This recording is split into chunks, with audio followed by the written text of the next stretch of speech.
Welcome to Mindful Monday. Today we are tapping on the theme of I am enough. If you're all set and ready to tap, you can go ahead and start tapping and repeat these affirmations out loud, preferably, or in your mind, or you can just tap along.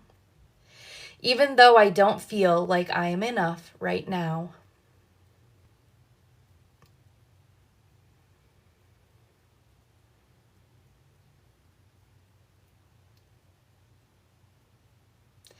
I choose to show respect and compassion to myself.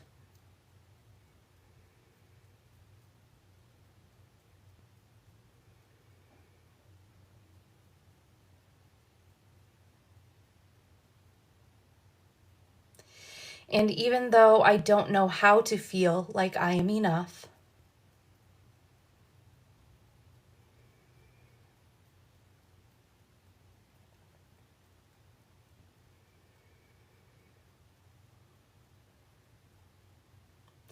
I choose to completely love and accept myself.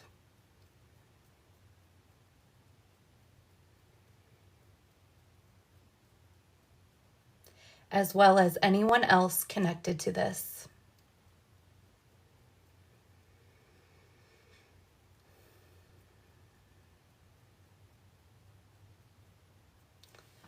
All this feeling not enough.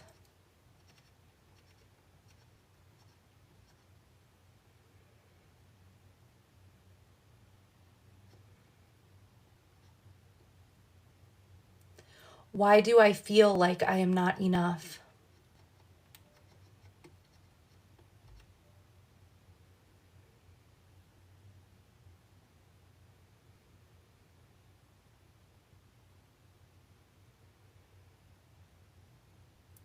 I was taught that I am not enough.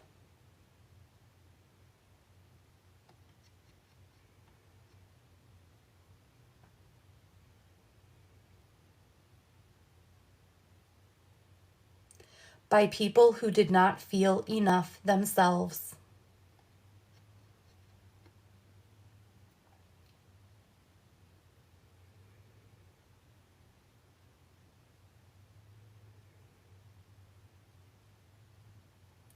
I'm so tired of feeling like I am not enough.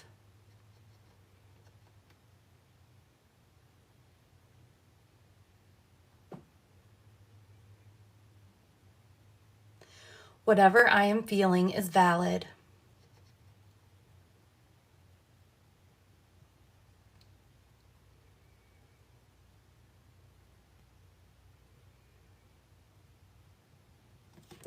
It is safe and easy for me to process my emotions.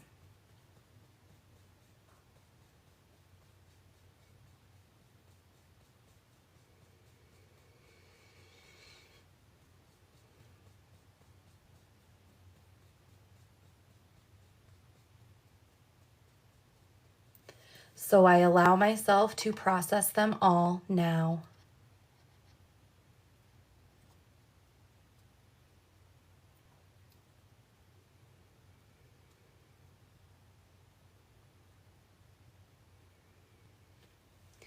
The truth is, I am enough just as I am now.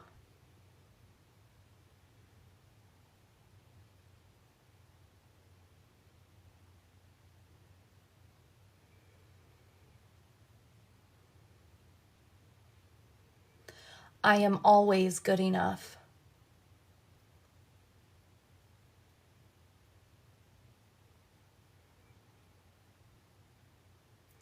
I am always safe enough.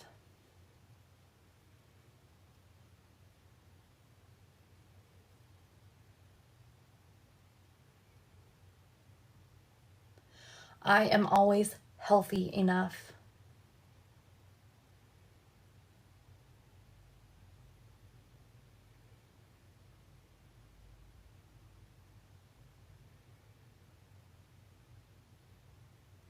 I am always wealthy enough.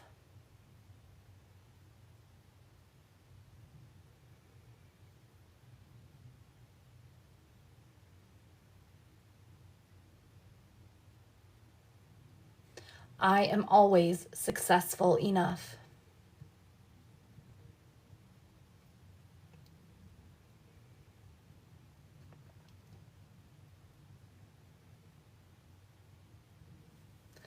I am always doing enough.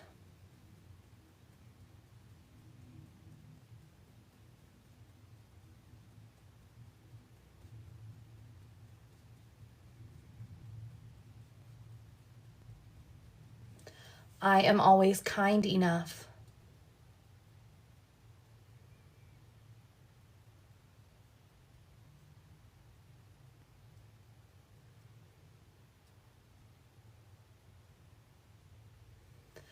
I am always confident enough.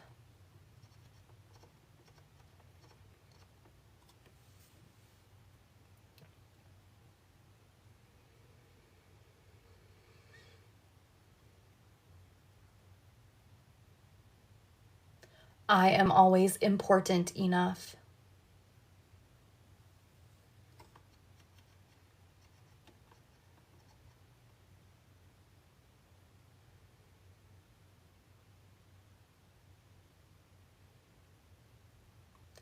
I am always interesting enough.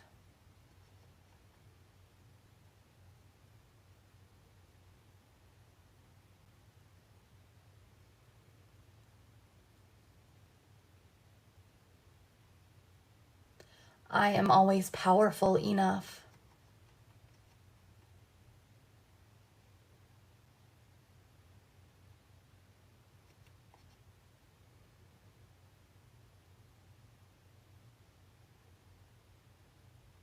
I am always creative enough.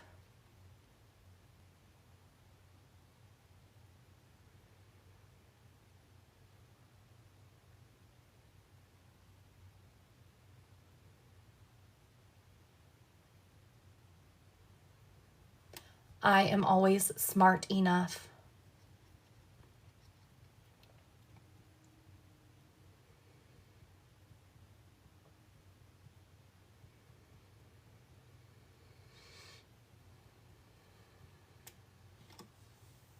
I am always secure enough.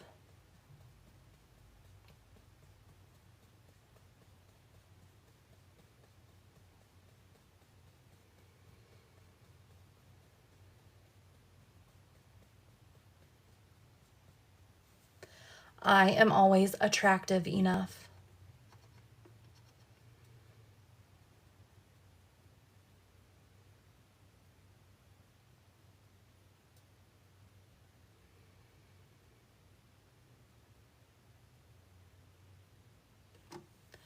I am always worthy enough.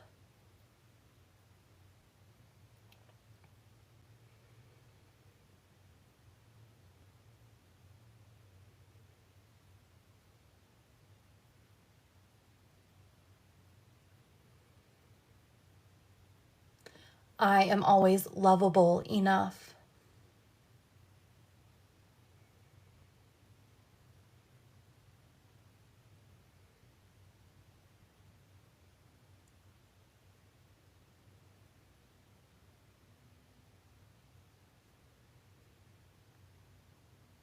I am always enough.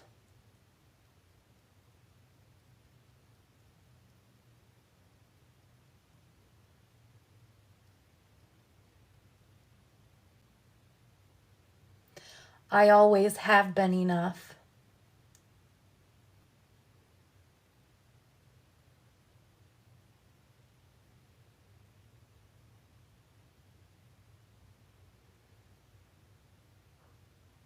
I always will be enough.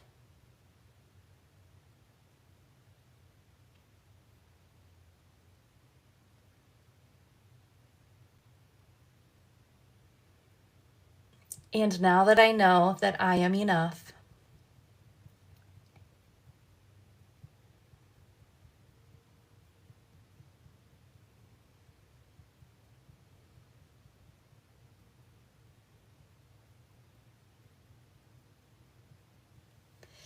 everyone else knows I am enough too.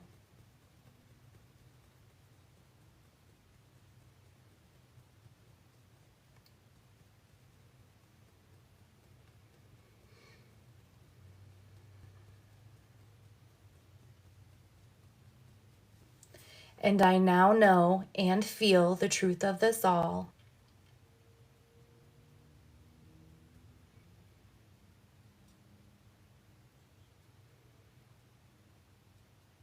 mind, body, and soul.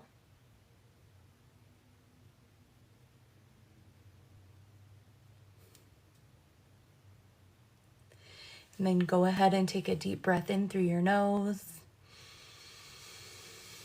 and out through your mouth. And if you have water nearby, grab a drink of water. We are going to go ahead and read now.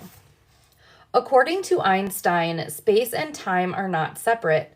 I don't really understand it, but I think he is saying that time is the fourth dimension of space. He calls it the space-time continuum. Yes, what you perceive externally as space and time are ultimately illusory, but they contain a core of truth. They are the two essential attributes of God, infinity and eternity, perceived as if they had an external existence outside you. Within you, both space and time have an inner equivalent that reveals their true nature as well as your own. Whereas space is the still, infinitely deep realm of no mind, the inner equivalent of time is presence, awareness of the eternal now. Remember that there is no distinction between them. When space and time are realized within as the unmanifested, no mind and presence, external space and time continue to exist for you, but they become much less important. The world, too, continues to exist for you, but it will not bind you anymore. Hence, the ultimate purpose of the world lies not within the world, but in transcendence of the world. Just as you would not be conscious of space if there were no objects in space, the world is needed for the unmanifested to be realized. You may have heard the Buddhist saying, if there were no illusion, there would be no enlightenment. It is through the world and ultimately through you that the unmanifested knows itself. You are here to enable the divine purpose of the universe to unfold. That is how important you are. Conscious death. Apart from dreamless sleep, which I mentioned already, there is one other involuntary portal. It opens up briefly at the time of physical death.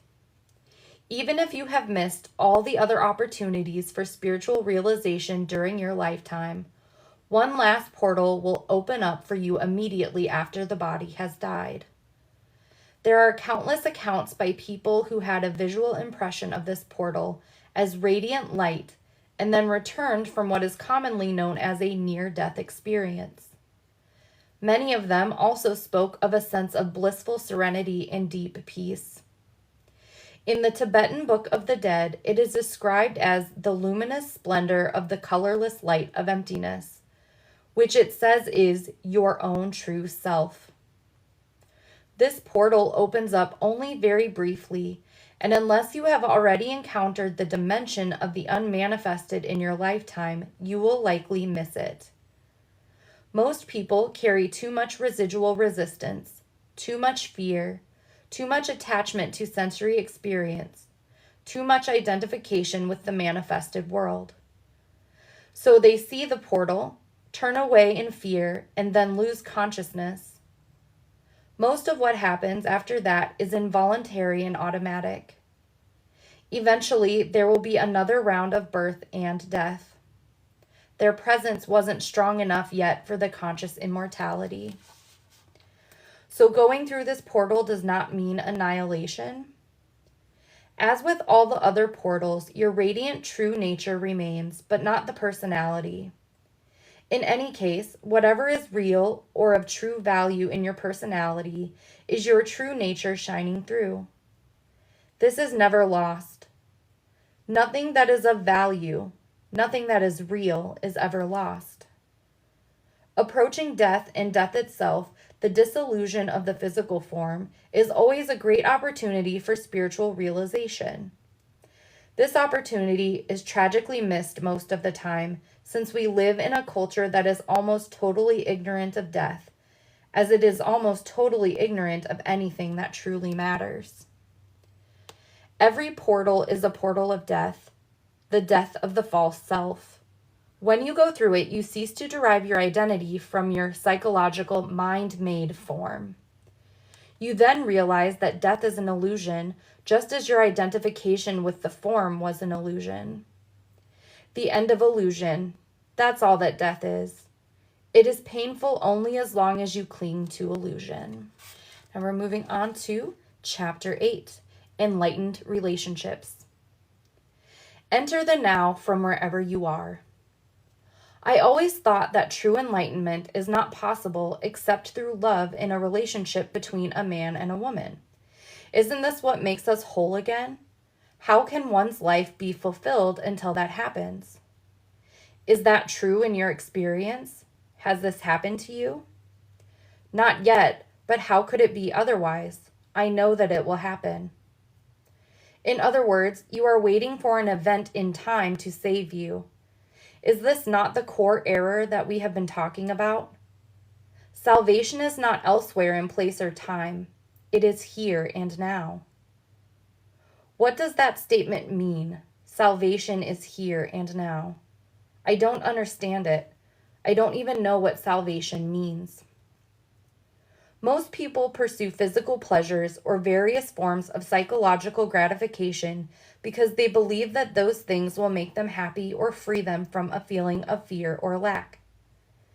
Happiness may be perceived as a heightened sense of aliveness attained through physical pleasure, or a more secure and more complete sense of self attained through some form of psychological gratification. This is the search for salvation from a state of unsatisfactoriness or insufficiency. Invariably, any satisfaction that they obtained is short-lived. So the condition of satisfaction or fulfillment is usually projected once again onto an imaginary point away from the here and now. When I obtain this or am free of that, then I will be okay. This is the unconscious mindset that creates the illusion of salvation in the future. True salvation is fulfillment, peace, life in all its fullness. It is to be who you are, to feel within you the good that has no opposite, the joy of being that depends on nothing outside of itself. It is felt not as a passing experience, but as an abiding presence. In theistic language, it is to know God, not as something outside you, but as your own innermost essence. True salvation is to know yourself as an inseparable part of the timeless and formless one life from which all that exists derives its being. True salvation is a state of freedom from fear, from suffering, from a perceived state of lack and insufficiency, and therefore from all wanting, needing, grasping, and clinging. It is freedom from compulsive thinking, from negativity, and above all from past and future as a psychological need. Your mind is telling you that you cannot get there from here. Something needs to happen, or you need to become this or that before you can be free and fulfilled. It is saying, in fact, that you need time, that you need to find, sort out, do, achieve, acquire, become, or understand something before you can be free or complete. You see time as the means to salvation, whereas in truth it is the greatest obstacle to salvation. You think that you can't get there from where and who you are at this moment because you are not yet complete or good enough. But the truth is that here and now is the only point from where you can get there. You get there by realizing that you are there already. You find God the moment you realize that you don't need to seek God. So there is no only way to salvation. Any condition can be used, but no particular condition is needed. However, there is only one point of access, the now. There can be no salvation away from this moment. You are lonely and without a partner? Enter the now from there. You are in a relationship? Enter the now from there. There is nothing you can ever do or attain that will get you closer to salvation than it is at this moment. This may be hard to grasp for a mind accustomed to thinking that everything worthwhile is in the future. nor can anything that you ever did or that was done to you in the past prevent you from saying yes to what is and taking your attention deeply into the now. You cannot do this in the future. You do it now or not at all. Love-hate relationships. Unless and until you access the consciousness frequency of presence, all relationships, and particularly intimate relationships, are deeply flawed and ultimately dysfunctional. They may seem perfect for a while, such as when you are in love, but invariably that apparent perfection gets disrupted as arguments, conflicts, dissatisfaction, and emotional or even physical violence occur with increasing frequency. It seems that most love relationships become love-hate relationships before long. Love can then turn into savage attack, feelings of hostility, or complete withdrawal of affection at the flick of a switch. This is considered normal.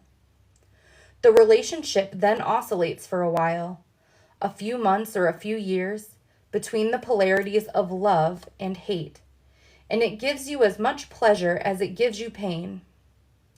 It is not uncommon for couples to become addicted to those cycles.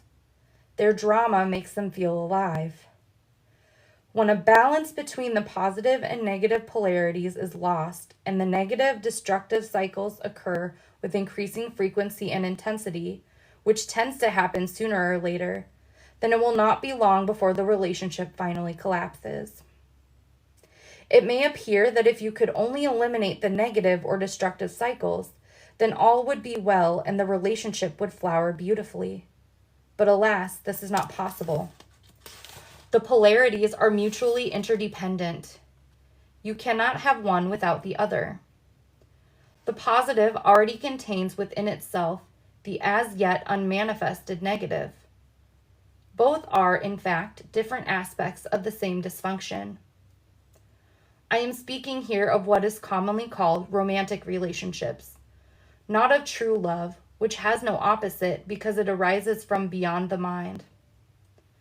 Love as a continuous state is as yet very rare as conscious human beings. Brief and elusive glimpses of love, however, are possible whenever there is a gap in the stream of mind. The negative side of a relationship is, of course, more easily recognizable as dysfunctional than the positive one. And it is also easier to recognize the source of negativity in your partner than to see it in yourself. It can manifest in many forms: possessiveness, jealousy, control, withdrawal, and unspoken resentment, the need to be right, insensitivity and self-absorption, emotional demands and manipulation, the urge to argue, criticize, judge, blame, or attack, anger, unconscious revenge for past pain inflicted by a parent, rage, and physical violence. On the positive side, you are in love with your partner. This is at first a deeply satisfying state. You feel intensely alive. Your existence has suddenly become meaningful because someone needs you, wants you, and makes you feel special, and you do the same for him or her. When you are together, you feel whole. The feeling can become so intense that the rest of the world fades into insignificance. However, you may also have noticed that there is a neediness and a clinging quality to that intensity. You become addicted to the other person. He or she acts on you like a drug. You are on a high when the drug is available, but even the possibility or the thought that he or she might no longer be there for you can lead to jealousy, possessiveness, attempts at manipulation through emotional blackmail, blaming and accusing, fear of loss. If the other person does leave you, this can give rise to the most intense hostility or the most profound grief and despair. In an instant, loving tenderness can turn into a savage attack or dreadful grief. Where is the love now? Can love change into its opposite in an instant? Was it love in the first place, or just an addictive grasping and clinging? And we are going to stop there for today. That's going to wrap up Mindful Monday for today.